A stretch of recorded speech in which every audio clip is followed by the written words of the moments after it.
10 prehistoric predators our ancestors had to survive. We like to picture our ancestors as the hunters, a group moving across the grasslands with stone tools in their hands, fire burning behind them, dangerous animals watching from a safe distance. But for much of human evolution, that picture is incomplete. Long before humans became one of the most influential predators on Earth, our ancestors lived in landscapes crowded with animals that were faster, stronger, better armed, and perfectly capable of treating a small hominin as food. And some of those encounters may still be written into the fossil record. A skull from South Africa carries punctures that match the spacing of a leopard's teeth. A 1.8 million-year-old human foot from Tanzania preserves damage consistent with crocodile feeding, and one of the most famous early human fossils ever discovered may preserve evidence that its killer did not come from the ground at all. But there is an important complication. A tooth mark does not always prove a hunt. Sometimes a predator killed the individual, sometimes it may have found the body afterward, and sometimes humans and large carnivores simply occupied the same dangerous landscape, competing for the same food, water, and shelter. That uncertainty is exactly what makes these fossils so fascinating, because they reveal a period of human history when the question was not simply what our ancestors hunted, it was what hunted them. These are 10 prehistoric predators our ancestors had to survive, and by the time we reach number 1, we will come to a fossil that changed the way scientists thought about humanity's place in the food chain. Number 10. The Komodo dragons of Flores. Imagine being barely over a meter tall on an island where one of the largest predators is a giant monitor lizard. That was part of the world of Homo floresiensis. The remains of this unusual human species were discovered in Liang Bua, a limestone cave on the Indonesian island of Flores. Adults were remarkably small. The best-known skeleton, LB1, belonged to an adult who stood only a little over 1 meter tall. Yet these humans were not helpless. They made stone tools. They appear to have hunted the island's dwarf stegodon, an extinct relative of elephants. And they survived in an ecosystem that included a predator still living on Flores today, Komodo dragons. Fossils and archaeological deposits from Flores show that large monitor lizards shared this island world with ancient humans. Smithsonian researchers describe Homo floresiensis as having coped with predators such as giant Komodo dragons. While remains of Komodo dragons occur in deposits associated with the tiny hominins and their prey, that does not mean archaeologists have discovered a Homo floresiensis skeleton with unmistakable evidence of a Komodo attack. They haven't. And that distinction matters. What the evidence gives us is coexistence. A small-bodied human species lived in an island ecosystem containing a very large reptilian predator. Modern Komodo dragons are opportunistic carnivores, but projecting every aspect of modern behavior directly into the past would go beyond what the fossils can demonstrate. Still, consider the problem from the perspective of Homo floresiensis. Flores was an island with an unusual ecological cast. There were dwarf elephants, giant rats, large reptiles, and humans, unlike any alive today. Stone tools show that these humans were capable hunters themselves. But hunting also meant approaching carcasses. It meant following prey. It meant moving through vegetation where visibility could disappear within a few steps. And it meant sharing the same animals with other meat eaters. That creates an important theme we will see again and again. Prehistoric predators did not need to specialize in hunting humans to influence human behavior. They only needed to make the landscape dangerous enough that ignoring them was a mistake. And on Flores, even a successful hunt may have created another problem. Once an animal was down, who reached the carcass next? The hunters or the dragon? Number 9. Wolves and the carnivores at the cave door. By the late Pleistocene, humans had solved many problems that earlier hominins had not. They had sophisticated tools. They hunted large animals. They controlled fire. They occupied environments ranging from grasslands to cold northern landscapes. But one resource remained surprisingly difficult to secure: a cave. Today, a cave sounds like shelter. During the Pleistocene, it could also be contested real estate. Archaeological sites across Eurasia preserve evidence that humans and large carnivores repeatedly used the same caves. At El Miran in northern Spain, ancient sedimentary DNA has helped researchers reconstruct changing occupation by humans and carnivores through the late Pleistocene. The carnivore competitors included cave lions, leopards, cave hyenas, wolves, and dholes. Sometimes humans occupied a cave. At another point, carnivores did. Then humans returned. This is not evidence that packs of wolves were routinely dragging humans out of caves. It reveals something subtler. Humans were entering an ecological competition that had existed long before them. A cave could provide protection from wind and weather. It could become a place to process food, rest, raise children, or maintain a fire. Those same advantages mattered to carnivores, and the conflict was not restricted to shelter. Humans and wolves could pursue overlapping prey. They could investigate the same carcasses. They could move through the same valleys and follow the same herds. For a prehistoric human, therefore, the danger represented by a wolf was not limited to the moment of an attack. A carnivore could alter where humans slept, when they moved, which carcasses they approached, and how carefully they watched the darkness beyond the fire. Eventually, the relationship between humans and one lineage of wolves would transform into something extraordinary. But before domestication, humans and wild canids occupied the same competitive world, and wolves were not the largest competitors trying to claim it. Not even close. Number 8. The giant hyenas. If you walked into the wrong cave in Pleistocene Eurasia, you might not find humans inside. You might find bones, thousands of them. Hyenas are exceptional bone processors. Their dens can accumulate enormous quantities of skeletal material, and the marks left by their teeth have become crucial evidence for archaeologists trying to reconstruct what happened at ancient sites. During the Pleistocene, humans encountered hyenas across large parts of Africa and Eurasia. Some were comparable to living spotted hyenas. Others belonged to much heavier extinct forms. One of the most imposing was Pachycrocoda brevirostris, commonly called the giant short-faced hyena. At sites such as Dmanisi in Georgia, where some of the earliest known humans outside Africa lived around 1.8 million years ago, the carnivore community was formidable. It included hyenas alongside large cats such as Meganterion, Homo and Panthera. Researchers studying the site's taphonomy have examined carnivore damage to understand how animals, humans, and bones accumulated there. Again, the evidence demands restraint. Finding humans and giant carnivores at the same site does not automatically tell us that one killed the other, but it tells us something almost as important. Early humans leaving Africa did not enter an empty continent. They entered established carnivore guilds. Imagine arriving at a carcass after a successful hunt or scavenging opportunity. The meat represents calories that could support your group. Then another animal appears. A giant hyena does not need to hunt you to become a life-threatening problem. It only needs to want the same carcass. That turns food into a contest. And prehistoric humans did not begin that contest with claws, powerful jaws, or the running speed of a large carnivore. Their advantage was different: cooperation, tools, planning, the ability to learn from one dangerous encounter and change behavior during the next. Over time, those abilities would dramatically alter the balance. But at Dmanisi and elsewhere, early humans were still relatively new members of a carnivore community that had been competing over carcasses for millions of years, and some of the cats in that community were unlike anything alive today. Number 7.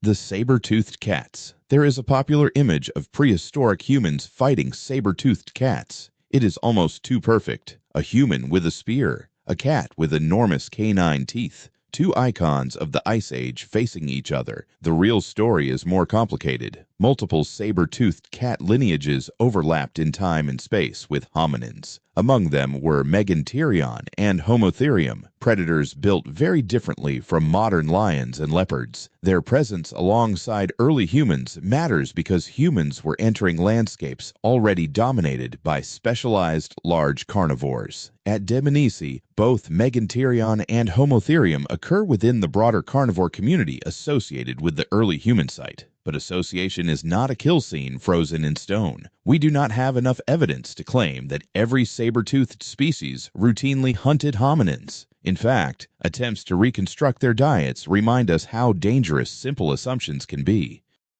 Fossil association, tooth marks, isotopes, body size, and prey communities can each tell part of the story, but rarely all of it. So why include saber-toothed cats at all? Because survival is not only about documented attacks, it is about ecological pressure. Early humans were competing for animal resources in environments containing predators specialized for killing large mammals. If a saber-toothed cat brought down prey, humans might benefit from what remained, but approaching that carcass too early could turn an opportunity into a confrontation. If humans killed an animal first, the same problem worked in reverse. This may have helped create one of the most important evolutionary contests in our history, not simply predator against prey, but predator against predator. Humans increasingly became competitors, and once that happened, some animals that could have threatened our ancestors also became animals our ancestors threatened in return.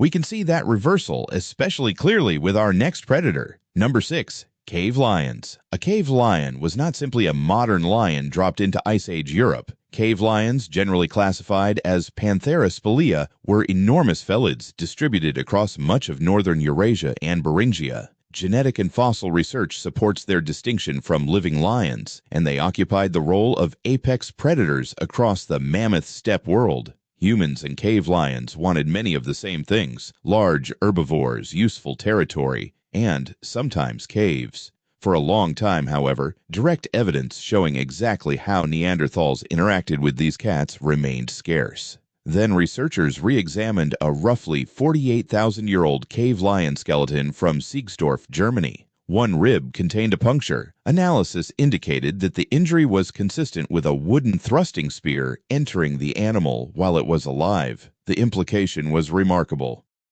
This was not evidence of a lion killing a Neanderthal. It was evidence of the opposite. Neanderthals had killed the lion. At Einhorn-Höhle, another German cave site, much older cave lion remains also indicate that Neanderthals removed a lion hide, potentially using it for practical or social purposes. This is where the relationship between humans and predators becomes especially interesting. A predator can be dangerous without always winning. By the time of the Neanderthals, humans were no longer merely vulnerable primates trying to avoid large cats. They could confront them, kill them, process their bodies, use their hides. Later evidence even shows Neanderthals transforming cave lion bone into tools. That is an extraordinary reversal, but it would be a mistake to interpret it as proof that cave lions were no longer dangerous. Instead, it shows how much the balance had changed. Humans had developed the technology and social cooperation to challenge animals physically more powerful than themselves. The predator was still formidable, but now it had something to fear too, and that transformation from prey to competitor to predator may be one of the defining stories of human evolution. Yet some predators remained dangerous because they could exploit a weakness no spear could eliminate. Humans still needed water. Number 5. Crocodiles. About 1.8 million years ago, an early human lived near what is now Olduvai Gorge in Tanzania. We know almost nothing about this individual, not their age, not their sex, not how long they lived, but part of one foot survived. Scientists call the fossil OH8, and it is usually attributed to Homo habilis. The foot is important because its anatomy tells us something about how early humans walked, but it also contains something much more unsettling: tooth marks. The Smithsonian notes that marks on an ankle bone have a shape and pattern similar to those produced by modern crocodiles. Part of the heel bone is missing as well. A crocodile-inhabited lake existed nearby. It sounds like an ancient attack preserved in bone, but science rarely gives us a story that clean. Crocodile feeding damage can show that a crocodilian interacted with a body. It cannot always reveal whether the animal killed the individual or encountered the remains afterward. So we should not imagine the exact final moments of OH8 as if someone witnessed them. What we can say is more interesting because it is real. A member of Homo habilis entered the feeding system of a crocodilian, and Olduvai had crocodiles capable of making that possibility very serious. One extinct species from the region was even given the extraordinary name Crocodilus anthropophagus, although a scientific name is not proof that humans were its preferred prey. The larger lesson is ecological. Water concentrates life. Herbivores come to drink. Predators learn where herbivores come to drink. And humans cannot simply decide to stop needing water. For early hominins living near lakes and rivers, the places most necessary for survival could therefore also be among the most dangerous. This is a different kind of predator problem from facing a lion on open ground. A crocodile can make the boundary between safe and unsafe almost invisible. The surface can look empty until it isn't. OL8 cannot tell us precisely how that encounter began, but the bones tell us that at some point, human and crocodile met, and the crocodile left its signature behind. Number 4. The cave hyenas of Ice Age Europe. Thousands of generations after early humans encountered giant hyenas, their descendants were still competing with hyenas for space, but now the setting had changed. Ice Age Europe. Neanderthals and later modern humans occupied landscapes also inhabited by cave hyenas. And archaeological caves sometimes preserve a remarkable pattern. Humans arrive, carnivores arrive, humans return, the occupants alternate. Research using ancient DNA from cave sediments in Spain confirms that humans shared ecological niches and competed for resources with cave hyenas and other large carnivores during the late Pleistocene. Think about what that means in practical terms. A cave was not a house with permanent ownership. Leaving could mean losing it. Returning could mean discovering that another predator had moved in. Bones scattered across the floor might tell you what had been using the cave before you. Fresh remains could tell you something even more important. It might still be nearby. Hyenas also complicate archaeological sites because they move bones, break them, chew them, and accumulate carcass remains. That means the same animals that competed with humans thousands of years ago can still complicate our attempts to reconstruct human behavior today.